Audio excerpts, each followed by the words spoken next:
CM मनोहर लाल के principal media adviser ने दिया इस्तीफा। विनोद मेहता है सीएम के प्रिंसिपल एडवाइजर। करीब 7 महीने पहले हुई थी नियुक्ति। खाद की किल्लत पर बोले सीएम, कहा खाद की नहीं आने दी जाएगी कमी। 3 दिन में पहुंचे खाद के 8 रैक, अगले 3 दिन में मिलेंगे खाद के 9 रैक। सीएम मनोहर ने दी राष्ट्रीय पत्रकारिता दिवस की शुभकामनाएं। ट्वीट कर लिखा, लोकतंत्र के चौथे स्तंभ ने हमेशा ही समाज की आवाज बनने का किया काम। 17 नवंबर को राष्ट्रपति रामनाथ कोविंद करेंगे भिवानी का दौरा। सुई गांव में किए सुरक्षा के पुख्ता इंतजाम। राष्ट्रपति के दौरे को लेकर ग्रामीणों में उत्साह। पहलवान निशा मामले में आरोपियों ने किया खुलासा। कुश्ती अकेडमी की रसोइया ने काटी थी सीसीटीवी की केबल। 2 दिनों की पुलिस रिमांड पर है आरोपी।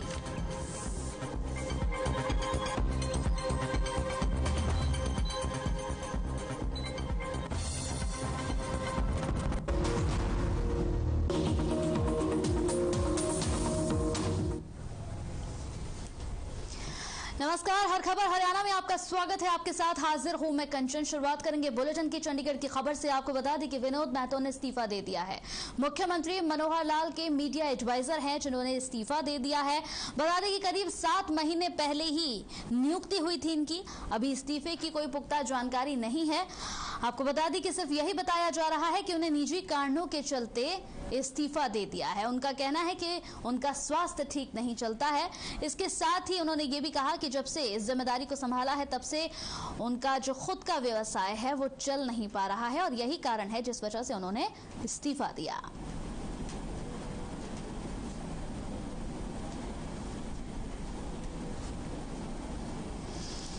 तो खबर चंडीगढ़ से है। आपको बता दें कि मुख्यमंत्री मनोहर लाल के principal media advisor Vinod Mehta ने इस्तीफा दे दिया है। करीब 7 महीने ही उनकी नियुक्ति हुई थी। 7 महीने पहले ही उनकी नियुक्ति हुई थी। अभी इस्तीफे की कोई पुख्ता जानकारी सामने नहीं आई है। सिर्फ यही बताया जा रहा है कि निजी कारणों के चलते ये इस्तीफा उन्होंने दिया है। उन्होंने साफ तौर पर कहा कि उनका स्वास्थ्य ठीक नहीं चलता। जब से जिम्मेदारी को संभाला है उसके बाद से उनके स्वास्थ्य में यहाँ पर परेशानियों का सामना उन्हें करना पड़ रहा है। तबियत उनकी ठीक नहीं रहती। इसके साथ ही उन्होंने कहा कि उनका जो निजी व्यवसाय है, जब से जिम्मेदारी को संभाला है उन्हें बिल्कुल वक्त नहीं मिल पा रहा है कि वो अपने निजी व्यवसाय पर ध्यान दें। इस वजह से वो इस पद से इस्तीफा दे रहे हैं। साथ ही साथ उन्होंने ये भी गुजारिश की है मुख्यमंत्री से कि उनका इस्तीफा कबूल कर लिया जाए। आपको बता दें कि एलनाबाद उपचुनाव के बाद यहाँ पर कई तरह की बातें उन्हें लेकर सामने आई हैं और ये कयास भी लगाए जा रहे हैं कि किसी न किसी अंदर खाने कोई परेशानी चल रही है। इसी वजह से उन्होंने ये इस्तीफा दिया है। हालांकि अभी स्पष्ट रूप से कारणों का पता नहीं चल पाया है कि क्या कुछ कारण इसके पीछे रहे हैं। अभी सिर्फ इस्तीफा दिया है। इस्तीफे की कोई पुख्ता जानकारी अभी उन्होंने साफ तौर पर नहीं दी। उन्होंने साफ तौर पर कह दिया है कि उनका स्वास्थ्य ठीक नहीं चलता। उनसे बातचीत करने का लगातार प्रयास भी किया जा रहा है।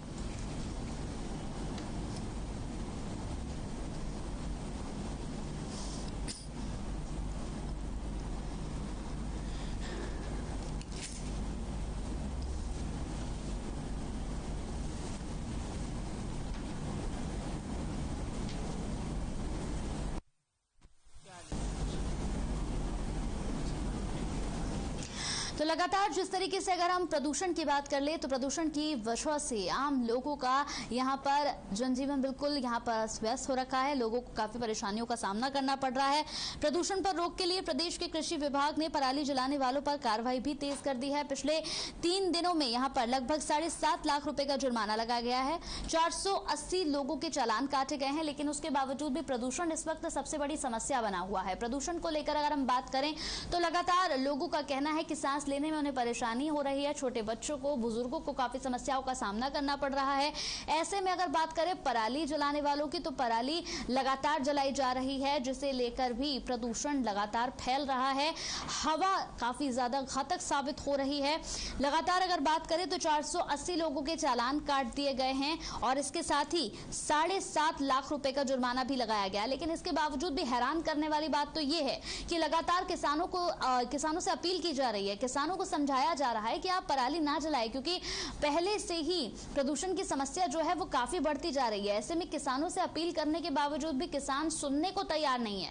लगातार यहाँ पर मामले सामने आ रहे हैं पराली जलाने के। 480 लोगों के चालान भी काटे गए हैं। सरकार आने वाले दिनों में किसानों को जागरूक करने के लिए कैंप चलाएगी ताकि लोग पराली ना जलाएं। इससे खुद के साथ दूसरों को भी काफी दिक्कतों का सामना करना पड़ रहा है। खुद किसानों को भी इस वजह से समस्याओं का सामना करना पड़ रहा है।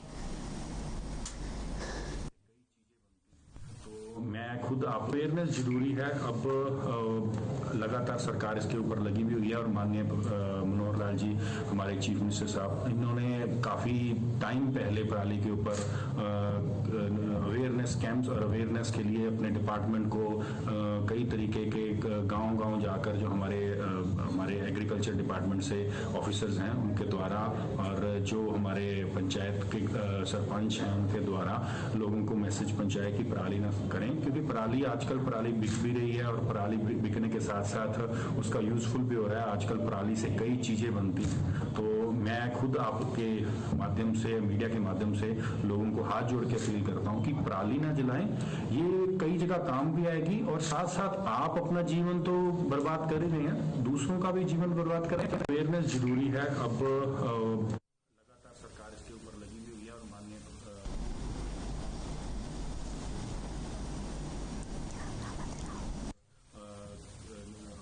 कैंप और अवेयरनेस के लिए अपने डिपार्टमेंट को कई तरीके के गांव-गांव जाकर जो हमारे एग्रीकल्चर डिपार्टमेंट से ऑफिसर्स हैं उनके द्वारा और जो हमारे पंचायत के सरपंच हैं उनके द्वारा लोगों को। चलिए इसी बीच इस वक्त की बड़ी खबर टीवी स्क्रीन पर अब आपको दिखाने जा रहे हैं। इस वक्त की बड़ी और अहम खबर, हर खबर की स्क्रीन पर ब्रेकिंग खबर। रतिया से इस वक्त की बड़ी खबर, जान जोखिम में डालकर यहां बस की छत पर बैठकर सफर करने को मजबूर छात्राएं। रोडवेज प्रशासन की बड़ी लापरवाही। इस वक्त की बड़ी और अहम खबर, जान जोखिम में डालकर सफर कर रहे हैं छात्र छात्राएं। बस की छत पर बैठकर यहां पर अपनी जान को जोखिम में डालकर ये सफर कर रहे हैं। इस वक्त की बड़ी और अहम खबर टीवी स्क्रीन पर। तो रोडवेज प्रशासन की बड़ी लापरवाही है ये। जान जोखिम में डालकर सफर कर रहे हैं ये छात्र और छात्राएं। बस की छत पर बैठे हैं। यहाँ रोडवेज प्रशासन पर कई गंभीर आरोप यहाँ लगते हैं, कई सवाल भी खड़े होते हैं। बस की छत पर बैठकर आखिर सफर करना पड़ रहा है यहाँ पर छात्र छात्राओं को। बैठने की अगर अंदर जगह नहीं है तो दूसरी बसों का इंतजाम भी किया जा सकता है, लेकिन बस की छतों पर बैठकर अपनी जान जोखिम में डालकर किस तरह से ये बस निकली है, और साथ ही साथ यहाँ कई सवाल रोडवेज प्रशासन पर खड़े होते हैं। इस वक्त की बड़ी और अहम खबर टीवी स्क्रीन पर।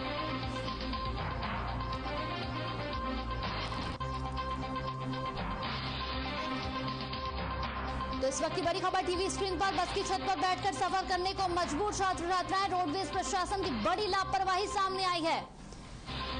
तो सड़क पर ये बस यूं ही चल रही है। इस वक्त की बड़ी और अहम खबर, ब्रेकिंग खबर इस वक्त की रतिया से, जहां जान जोखिम, ये तस्वीरें हम आपको दिखा रहे हैं। ये तस्वीरें देखकर हैरानगी होती है। आप देख सकते हैं कि बस की छत पर यहाँ पर किस कदर छात्र बैठे हुए हैं अपनी जान जोखिम में डालकर। एक तरफ लगातार कहा जा रहा है कि अभी कोरोना खत्म नहीं हुआ है, वहीं दूसरी तरफ इस बस के हालात देखकर लगता है कि कोरोना कभी आया ही नहीं था।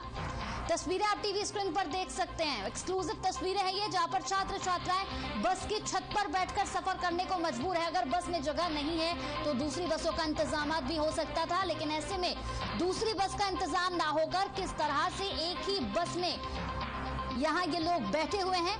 कुछ लोग तो गेट के बाहर तक लटके हुए हैं, आप देख सकते हैं टीवी स्क्रीन पर।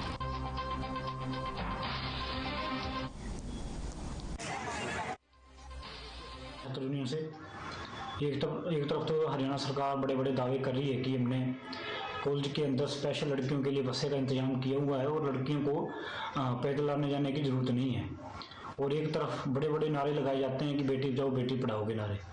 लेकिन असल में आज का मुद्दा क्या है?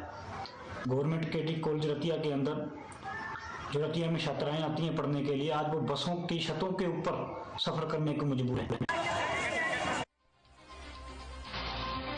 हमारे साथ बने हुए हैं फोन लाइन पर। सुनील, जो तस्वीरें इस वक्त हम देख रहे हैं और दर्शकों को दिखा रहे हैं, ये तस्वीर अपने आप में एक बड़े सवाल हैं, क्योंकि जिस तरह से इस बस में यहाँ पर छात्र छात्राएं ऊपर बैठे हुए हैं, बस के अपनी जान जोखिम में डालकर सफर कर रहे हैं। एक तरफ लगातार ये कहना कि यहाँ पर छात्राओं के लिए हर सुविधा की जा रही है, लेकिन ये तस्वीर अपने आप में हैरान करने वाली और शर्मनाक है।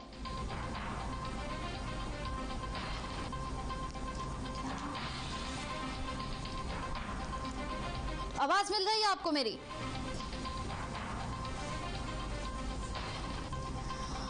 तो तकनीकी खामी के कारण अभी फोन नहीं लग पा रहा है, फिर से संपर्क साधने की कोशिश करेंगे, लेकिन एक बार फिर से आपको ये तस्वीरें मैं दिखा दूं और इन तस्वीरों को देखकर, अगर आप इन तस्वीरों को देख रहे हैं तो वाकई आपको भी हैरानगी हो रही होगी, क्योंकि आपने ऐसी तस्वीरें देखी ही होंगी। लेकिन छात्र छात्रा इस तरह से बस के ऊपर बैठे हुए हैं, पूरा रास्ता है अपनी जान जोखिम में डालकर इस तरह से बैठकर यहां से जाना, और किसी भी पुलिस प्रशासन ने इस गाड़ी को नहीं रोका, इस बस को नहीं रोका, जांच पड़ताल नहीं की। ये भी अपने आप में एक बड़ा सवाल है। आप देख सकते हैं किस तरह से बाहर तक लोग लटके हुए हैं, अपनी जान की तक परवाह नहीं है इन लोगों को। इन लोगों को अगर जान की परवाह नहीं है तो कम से कम रोडवेज प्रशासन को तो परवाह होनी चाहिए। रोडवेज प्रशासन को तो ये एहसास होना चाहिए कि सवाल उन पर उठेगा, किस तरह से ये लोग बस में बैठकर जा रहे हैं। न कंडक्टर ने इन लोगों को बाहर निकाला, न बस ड्राइवर ने बस चलाने से मना किया। आराम से ये लोग इस तरह से बस में बैठकर यहाँ खुलेआम जा रहे हैं।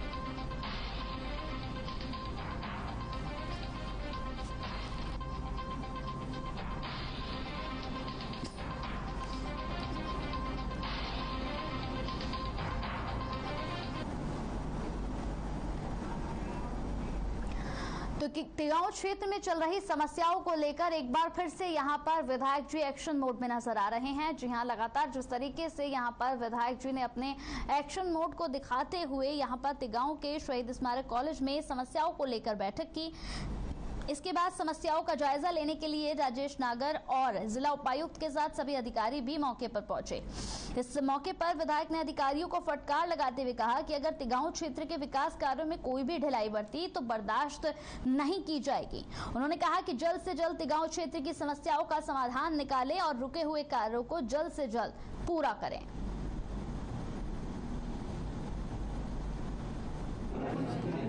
सड़क बन जाए। विधायक जी के आग्रह पर सभी डिपार्टमेंट्स को हमने तिगांव में बुलाया और तिगांव में जो बुनियादी समस्याएं हैं, चाहे वो पानी की निकासी हो, जोहड़ की प्रॉब्लम हो, उनकी डीसिल्टिंग की प्रॉब्लम हो, या ग्रे वाटर की ट्रीटमेंट की हो, सॉलिड वाटर की हो, या कुछ सड़कें भी विधायक जी ने बताई, तो सभी डिपार्टमेंट्स को आदेश दे दिए कि भाई उनकी टाइमलाइन साथ सेट कर दी है। हफ्ते के बाद हम मीटिंग मिनट्स निकाल देंगे और जो भी समय निर्धारित किया गया है डिपार्टमेंट से अपना हर वर्ग का एक तारीख निश्चित की है कि इस तक उनके टेंडर हो जाएंगे, काम शुरू हो जाएगा। 2 महीने के बाद लगभग दोबारा समीक्षा की जाएगी, तब देखते हैं क्या करें। DC Jitendra Yadav ji, ADC, SDM और सारे अधिकारी सभी डिपार्टमेंट से आज आए हैं। जो हमारी कुछ दिक्कतें थी पानी की, सीवर की, उसके बारे में आज बातचीत हुई है। और जैसे सीवर वाले जो कॉन्ट्रैक्टर का जो एक नोटिस उसको दे दिया, जिससे उसका जो काम डिले हो रहा है उसका ये टेंडर कैंसिल किया जाएगा। वालों को भी डिपार्टमेंट से कुछ ऑफिसर्स आए थे, उनको भी बोला जो बिजली की दिक्कत कभी कई बार कट जो लंबा लग जाता है, वोल्ट लंबा हो जाता है, उसके लिए भी उनको बोला है कि तारे बदले या जो भी ट्रांसफार्मर या जो भी और दिक्कत है उसको दूर। तो ये बना नहीं रहा, ठेकेदार नहीं, आधा काम तो रिसीवर वाले ने कर रखा है। पब्लिक चलिए, इसी बीच इस वक्त की बड़ी खबर आ रही है। इस वक्त की बड़ी खबर टीवी स्क्रीन पर आपको दिखाने जा रहे हैं। इस वक्त की बड़ी खबर आपको बता दें कि लगातार जिस तरीके से यहाँ पर जींद से इस वक्त की बड़ी खबर आ रही है, हाथों में काले झंडे लेकर पहुंचे हैं किसान। दिल्ली कूच को लेकर रणनीति तैयार करेंगे। इस वक्त की बड़ी और अहम खबर, मानसून सत्र के दौरान संसद कूच पर रणनीति बनेगी।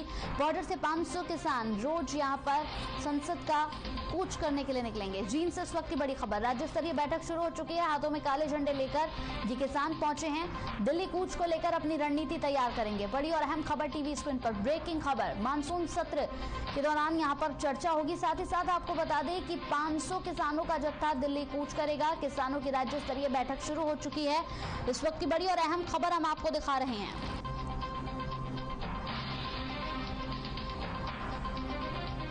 तो बॉर्डर से 500 किसान रोज पहुंचेंगे संसद कूच करने के लिए। जींद से इस वक्त की बड़ी खबर, किसानों की राज्य स्तरीय बैठक शुरू हो गई। इस वक्त की बड़ी और अहम खबर, हर खबर हरियाणा पर। इस वक्त की बड़ी खबर, दिल्ली कूच को लेकर रणनीति तैयार कर रहे हैं किसान। संसद कूच पर रणनीति बनेगी मानसून सत्र के दौरान। तो बड़ी खबर इस वक्त की, लगातार जिस तरीके से किसानों की राज्य स्तरीय बैठक शुरू हो चुकी है, तो कई महत्वपूर्ण मुद्दों पर बातचीत चल रही है किसानों की, साथ ही साथ किस तरीके से दिल्ली का कूच करेंगे, साथ ही साथ क्या कुछ रणनीति होगी, इस पर भी चर्चा चल रही है। बॉर्डर से 500 किसानों का जत्था दिल्ली कूच करने के लिए निकलेगा।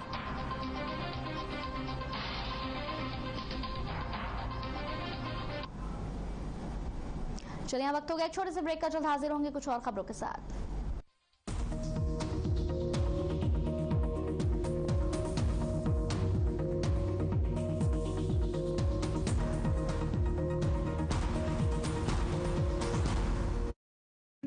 Hey mom, hey, look, I can download a song really fast. I can make dosas faster. Must be joking. Bus 3 easy steps. Mix with water, spread batter, fry. गाना डाउनलोड हुआ? नहीं, पर तब तक मैं इडली बनाती हूँ। हमने बनाया किड्स से। जियो गीता के संग, सीखो जीने का ढंग।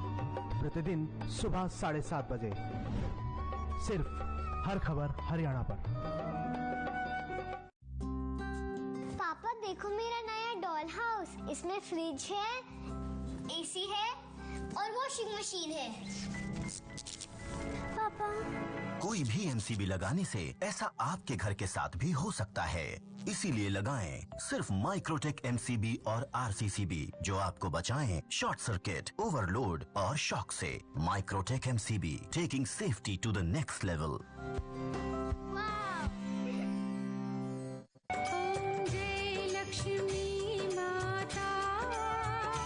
धन की देवी माँ लक्ष्मी जी की आरती से अपने दिन की शुरुआत करें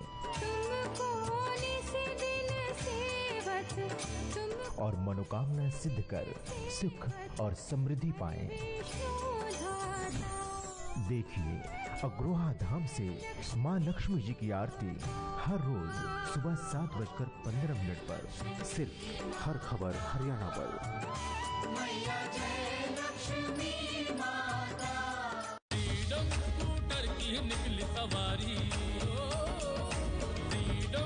आजादी की नई उमंग उकाया फ्रीडम के संग 11 करोड़ से भी ज्यादा भारतीयों का भरोसा। उकाया इलेक्ट्रिक व्हीकल। निरमा शुद्ध नमक कहीं से खरीद के रिफाइन किया गया नमक नहीं, ये पानी से पैक तक का सफर तय करता है निरमा के अपने 30,000 एकड़ के प्लांट में आधुनिक वैक्यूम इवेपोरेशन मेथड से, इसलिए इसमें अशुद्धि ले आइए उकाया होम इन्वर्टर बैटरी। इसकी एडवांस ट्यूबुलर टेक्नोलॉजी देती है quick recharge and longer backup. Okaya, never stop India. Action टेसा बॉयलो BWP बोर्ड खाते ही हमारे दांत गए टूट।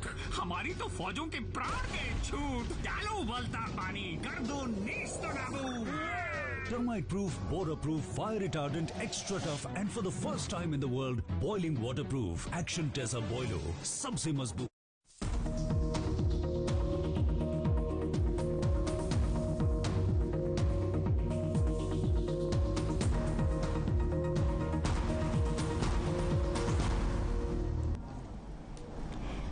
ब्रेक के बाद स्वागत है आपका। चलिए रुक कर लेते हैं इस वक्त की बड़ी खबर का। इस वक्त की बड़ी खबर टीवी स्क्रीन पर आपको दिखाने जा रहे हैं। चंडीगढ़ से इस वक्त की बड़ी खबर, कांग्रेस विधायक दल की बैठक खत्म हो गई है। बैठक में कई मुद्दों पर चर्चा हुई। 12:30 बजे यानी 12:30 पर प्रेस वार्ता करेंगे हुड्डा। हुड्डा की अध्यक्षता में बैठक हुई है, बैठक खत्म हो चुकी है। कई अहम मुद्दों पर चर्चा हुई है। ऐलनाबाद उपचुनाव में हार का कारण क्या रहा, इस पर भी चर्चा जरूर हुई होगी इस बैठक में। तो लगभग 12:30 पर तमाम जानकारी यहां पर हुड्डा अपनी प्रेस कॉन्फ्रेंस में देते हुए नजर आएंगे। कुछ ही देर में प्रेस कॉन्फ्रेंस शुरू होगी हुड्डा की और इस प्रेस कॉन्फ्रेंस में जानकारी देते हुए नजर आएंगे हुड्डा। चंडीगढ़ से इस वक्त की बड़ी और अहम खबर टीवी स्क्रीन पर। तो 12:30 पर प्रेस कॉन्फ्रेंस करेंगे हुड्डा की अध्यक्षता में ये बैठक चल रही थी। बैठक खत्म हो गई है। चंडीगढ़ से इस वक्त की बड़ी खबर, कांग्रेस विधायक दल की बैठक खत्म हो गई है। तो बैठक में कई मुद्दों पर हुई चर्चा। 12:30 बजे प्रेस कॉन्फ्रेंस करेंगे हुड्डा। इस पूरी खबर पर ज्यादा जानकारी के साथ संवाददाता रवि हमारे साथ जुड़ गए फोन लाइन पर। रवि, बैठक खत्म हो चुकी है कांग्रेस विधायक दल की और कई अहम मुद्दों पर चर्चा हुई है। कुछ ही देर में यहाँ पर प्रेस कॉन्फ्रेंस भी शुरू हो जाएगी हुड्डा की। क्या कुछ जानकारी मिल रही है इस पर? जी बिल्कुल, अभी जो बैठक जो थी विधायक दल की बैठक वो खत्म हो चुकी है, लेकिन कयास ये लगाए जा रहे हैं कि जो इलाहाबाद उपचुनाव है उसको लेकर जो है हार जो हुई है उसके ऊपर काफी ज्यादा मंथन किया गया और साथ ही साथ जिस तरीके से शीतकालीन सत्र जो है अभी शुरू होगा, शीतकालीन सत्र में किन मुद्दों को उठाया जाएगा, इन तमाम मुद्दों पर जो है वो चर्चा हुई है। और साथ ही साथ विपक्ष आपके समक्ष जो कार्यक्रम जो है आगामी 18 तारीख को जिले में होने जा रहा है उसको लेकर भी विधायक दल की बैठक में चर्चा जरूर हुई होगी। और इसके बाद अभी कुछ ही देर में जो है नेता प्रतिपक्ष भूपेंद्र सिंह हुड्डा जो है वो अभी वार्ता करेंगे और उस पूरी की पूरी बैठक का ब्यौरा जरूर देंगे। जी यानी कुछ ही देर में प्रेस कॉन्फ्रेंस में ये क्लियर हो जाएगा कि इस बैठक में क्या क्या कुछ खास रहा होगा। रविया जी बिल्कुल, अभी कुछ ही देर में नेता प्रतिपक्ष जो है वो भूपेंद्र सिंह हुड्डा जो है वो अभी प्रेस वार्ता करेंगे और इन तमाम मुद्दों के बारे में विस्तार से जो है वो जानकारी साझा करेंगे। और ये बिल्कुल जायज बात है कि इलाहाबाद उपचुनाव में मिली करारी शिकस्त के बाद जो है उसको लेकर काफी ज्यादा मंथन जो है वो ऑलरेडी कांग्रेस में चला रहा था। इस बैठक में भी इलाहाबाद उपचुनाव में हार को लेकर जो है वो मंथन जरूर किया गया होगा। इसके साथ ही किस तरीके से किसान के मुद्दे को जो है वो शीतकालीन सत्र में उठाया जाएगा, इन तमाम बातों को लेकर जो है वो चर्चा हुई है। जी चलिए, बहुत बहुत शुक्रिया रवि इस पूरी खबर पर तमाम जानकारी हम तक पहुंचाने के लिए।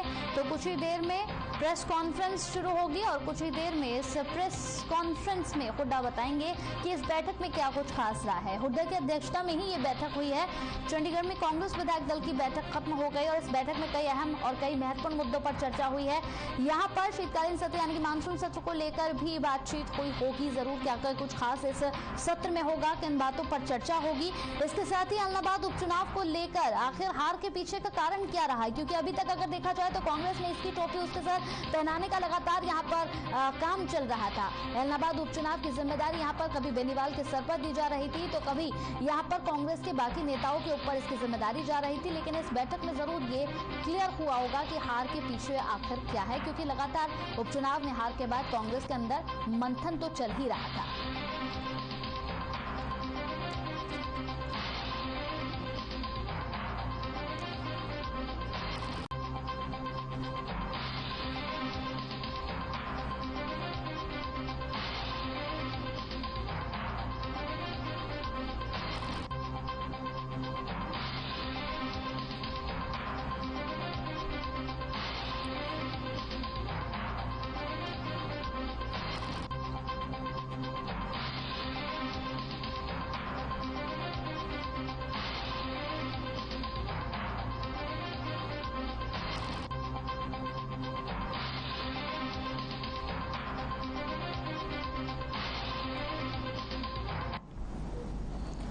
और अब खबर नूह से है। आपको बता दें कि नूह में लगातार जिस तरीके से यहाँ पर जहां हम सुरक्षित वहां तुम सुरक्षित की शुरुआत हुई और साथ ही साथ इस अभियान की कड़ी में आगे और भी लोग जुड़े हैं। इस कड़ी को जोड़ते हुए नूह जिला प्रशासन ने टीकाकरण के लिए मिशन कोरोना विजय वैन को उपायुक्त कैप्टन शक्ति सिंह ने हरी झंडी दिखाकर रवाना किया। इस मौके पर उपायुक्त ने बताया कि ये टीकाकरण जागरूकता वैन नूह जिले के गाँव में जाकर गाँव वासियों का टीकाकरण और उन्हें जागरूक करेगी।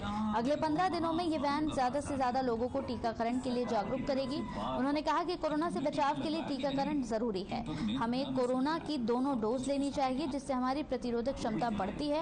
आगे डीसी ने यह भी कहा कि टीकाकरण अभियान को जन आंदोलन का रूप देना है ताकि ज्यादा से ज्यादा लोगों को यहाँ कोविड जैसी भयानक बीमारी, भयानक महामारी से बचाया जा सके। मिशन कोरोना विजय जागरूकता वैन शहर और गाँव जाकर प्रचार प्रसार करेगी।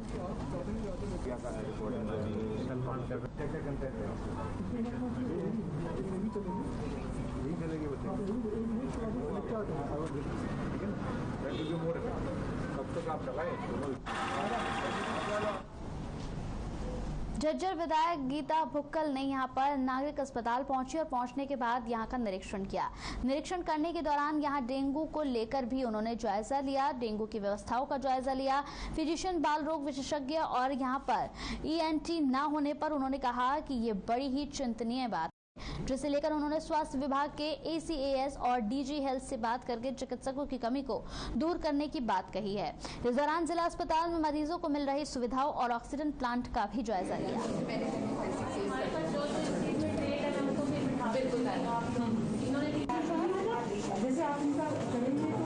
आज जनरल हॉस्पिटल का विजिट किया, सभी डॉक्टर्स हैं और हमने इनको ये कहा है कि अगर कोई कमी है तो आप बता दें ताकि हम सरकार से बातचीत करके उनके संज्ञान में मामला लेकर और कर दें। यहाँ पर हॉस्पिटल में सबसे ज्यादा जो फिजिशियन की कमी है, जितने भी फिजिशियंस थे या तो कोई रिजाइन कर गया, वॉलंटरी रिटायरमेंट या यहाँ पर नहीं है, उनकी कमी की वजह से यहाँ पर काफी ज्यादा दिक्कत आ रही है। और बच्चों के डॉक्टर जो बाल विशेषज्ञ है वो भी होने चाहिए थे, वो भी यहाँ पर नहीं है, तो उसकी भी शॉर्टेज है। तो उसके लिए मेरा जो ACS हेल्थ है या मैं हेल्थ मिनिस्टर, मैं उनसे जरूर बात करूंगी।